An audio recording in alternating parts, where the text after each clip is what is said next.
السلام عليكم ورحمة الله. الحمد لله والصلاة والسلام على رسول الله وآله ومن والاه وبعد. أعوذ بالله من الشيطان الرجيم. وأما من خاف مقام ربه ونهى النفس عن الهوى فإن الجنة هي المأوى. محترم مؤمن ورنو خويندو، د قیامت په ورځ چې د عرش د سوري لاندې کوم خلک راځي دا بحث شروع کړی دی. دې کې هدف دا دی چې دا کوم صفات ذکر شوي دي چې دا خلک به د عرش د سوري لاندې چې موږ تاسې هڅه او کوشش وکړو دا صفات په ځان کې پیدا کړو. دا ټولې د خیر او د فایدې او د منفعت خبرې دي. امام بیهقي حدیث نقل کړی دی، دا وایي چې نبی صلی الله علیه وسلم فرمایلی دي، اوږد روایت دی، یوه جمله پکې دا ده چې ورجل تعلم القرآن فی صغره فهو یتلو فی کبره. یو سړی د قرآن کریم په ماشومتوب کې زده کوي او چې غټ شي بیا لولي. هغه څوک چې قرآن لولي په ماشومتوب کې زده کوي، خواري کوي، هلې ځلې کوي، د قرآن سره تعلق ډېر ساتي او چې غټ شي بیا ورسره تعلق ساتي بیا لولي.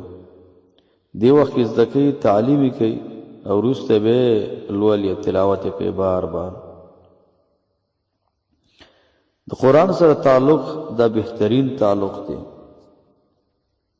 امام ذهبی رحمه الله لیکي وایي کله چې فتنې ډېرې شي درې کارونه کوه. یو د قرآن تلاوت ډېر کوه، دویم د خپلې ژبې کنټرول کوه، او دریم بې ځایه چېرته مه ګرځه. ډېرې جامع خبرې کړي دا درې واړه، او دا حدیثونه موږ سره دا خبرې معلومېږي بعضې پکې. عیسی علیه السلام ته یو زنانه ویل چې طوبی لثدی ارضعتک وطوبی لبطن حملتک. خوشحالي د هغه خېټې له چې دی پورته کړی، هغه سینو له چې تا له شیدې درکړي. یعنې هغه به څه عجیب حالت دي، څه عجیبې سینې به، عجیبه خېټه به چې ته ستا خدمت کې پاتې شوې، تا ته شیدې درکړي، ته پورته کړی. عیسی علیه السلام راوایي چې طوبی لمن قرأ کتاب الله. هغه چا لره خوشحالي ده چې هغه د الله کتاب ولولي. د الله د کتاب سره چې څومره ډېر تعلق دا ډېره ښه ده. هغه سړی چې تک سپینه ګیری 5 وخته مونځ په جمع کې او د هر مانځه نه وروسته یو کرت قرآن راخلي، چې زیات تعلق ستا د قرآن سره پاتې شي. خو افسوس په دې باندې چې په 40 ساعتونو کې مونږ تاسې یا قرآن بیخي نه راخلو، ځکه ډېره فیصدي زمونږ داسې د قرآن هېڅ نه راخلو چې څوک یې راخلي په ډېر کم تعلق سره. تاسو وګورئ د کاروباریانو نه پوښتنه وکړئ چې ټلیفون 2 دقیقې د ځان نه وړاندې کوي، کاروبار سټاپ کېږي، کاروبار خرابېږي. فقط د دنیا غلامي دنیا کې شروع ده. د الله بندګي به دې کول، ډېره سرګرداني به هم نه وي.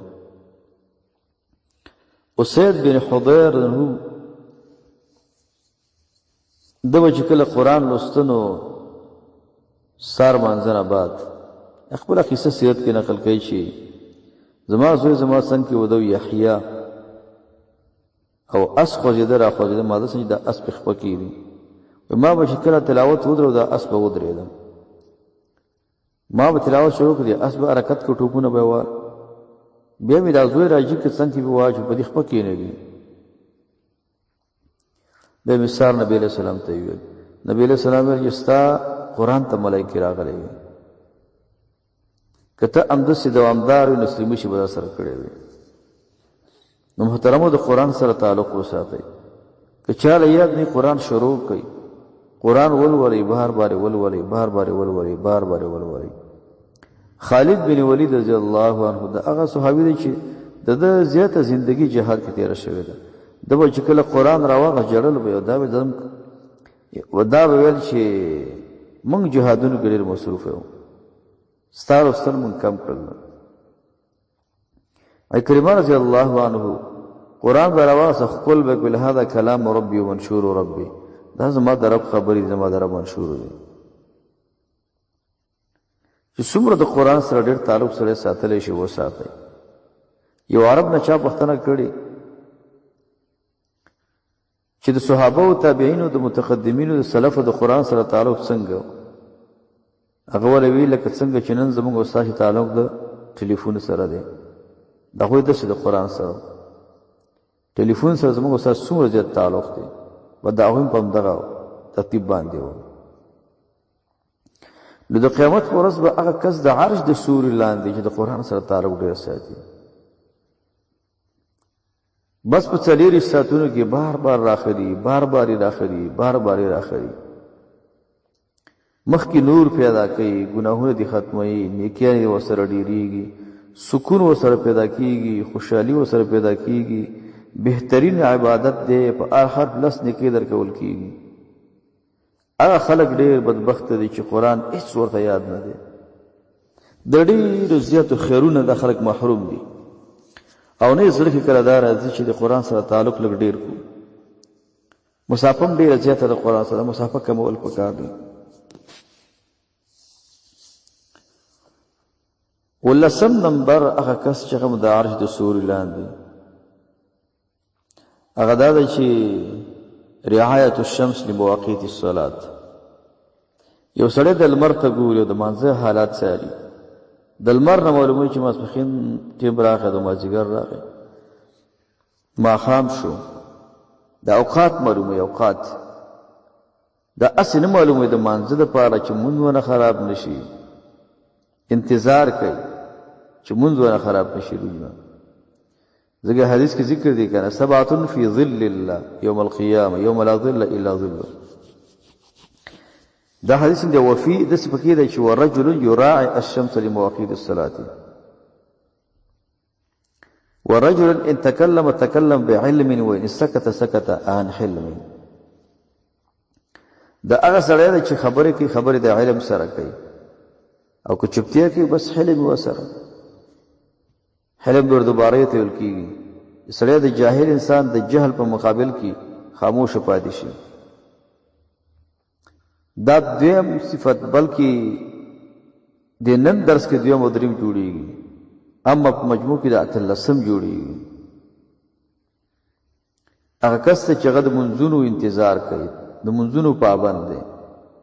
سعید المسیب وایي سعید وایي زه 15 کاله جومات ته داسې تللی ما د چا سټ نه دی لیدلی.